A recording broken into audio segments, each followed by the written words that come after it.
Okay, we are going to cut up this bulk purchase of pork shoulder butt. This was at Costco. It was $40.51 at $2.49 a pound, but it had a sign above it with $8 off. So this cut was $32.51 before tax. I should be able to cut this into probably 5 portions that I will use to cook different things with. Sometimes those will provide more than one meal.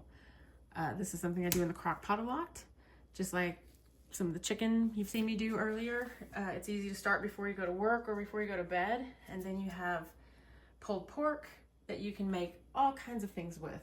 So I'm going to show you how I cut this up, and then we're going to package it up in our freezer bags, and we'll be good to go. When I buy bulk meat, I usually do all of this in one day, and I spend maybe a couple of hours at most, and I'm usually cooking something while I'm doing it. So if you look at it just like a prep process, it pays off in the long run for weeks to come.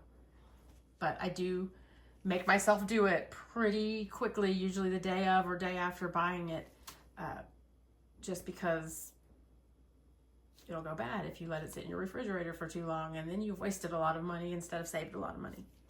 So here we go. We're going to open this up and we're going to get started on cutting up a pork shoulder butt. I'm going to use my handy scissors here. People have different takes on fat. I know lots of chefs, and I know that's where all the flavor is. I have an aversion to fat, so I cut a lot of mine off. I don't cut it all off, but I cut some of it off. It's up to you. That is a very subjective thing. It does hold a lot of the flavor for your meats. So again, that's just a choice you can make. I'm not going to really get way into that right now. I'm just cut a little slice of it off. Hopefully no professional meat cutters or anything will watch me do this, because I have no idea what I'm doing. This is just how I tend to meat, as just a regular old person with no training. I've mostly taught myself how to cook. So if you are out there watching any of this and for some reason feel the need to give pointers, I appreciate it. I would love it. I would take any advice, but don't be me. Nobody starting out learning how to cook needs that. So I just cut about that much off. I'm going to leave the rest of it. And then I am just going to, I've got this weird thing hanging here, so I'm going to cut this off.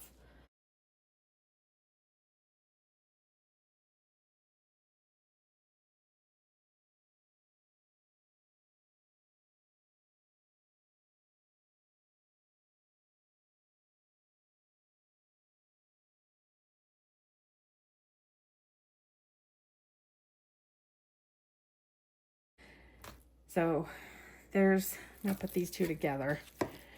So there's 3. It looks like I'll definitely get 6 out of this. So I'm just take each one of these, place it in a bag. I usually just do that and set them aside, and then I seal them up after my hands are clean. Get all the air I can out of them. Air is your enemy when freezing meat. And again, turn it over and take this really.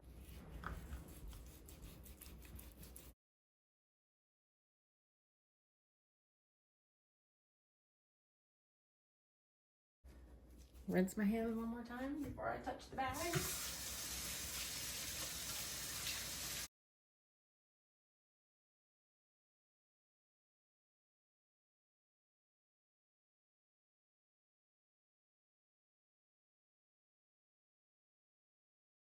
And then we're ready to get most of the air out of these. The way I do that is you seal your bag most of the way, and then kind of roll and squeeze the package until you've got just about all the air out of it, and then finish sealing it. And that is the best way to seal the piece where you're not going to get a lot of freezer burn.